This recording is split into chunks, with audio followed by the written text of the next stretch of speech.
corona संक्रमण बढ़ुवा बेले आउ मात्र किछि दिन पर खोलिब स्कूल जहां गणशिक्षा विभाग चिंता बढ़ाई स्कूल खोलिले कोविड पाई शिक्षक शिक्षयित्री को सतर्क कराजिबो बोली विद्यालय गणशिक्षा मंत्री नित्यानंद गंड कहते आगामी दिन में जिला शिक्षा अधिकारी मानक विभाग तरफ निर्देश दिज्व थंडा आक्रांत हेले स्कूल को पिला मास्क पिंधि आसबे अधिक स्वास्थ्य खराब हेले स्कूल न आसी घरे रहिबे छात्र छात्री स्कूल विभाग गाइडलाइन गणशिक्षा विभाग पालन करिबो बोली मंत्री कहते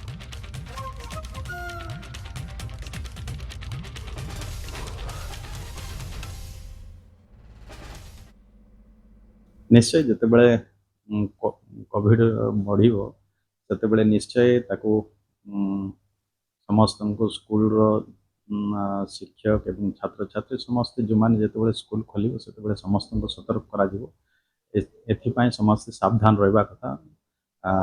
आपको प्राथमिक देवा आवश्यकता रही कारण जीवन गोटे हूँ सबुठ मूल्यवान जितेबले पिलाने छात्र छात्री मैंने स्कूल को जी एकाठी बसवे रे तेणु भितर सतर्कता अवलंबन करवा हूँ मुख्य तेणु निश्चय आपको आम गुरुत्वर सहित आम विचार करूँ समस्त केमती सचेतन रे सतर्क रे आम तरफ निश्चय निर्देश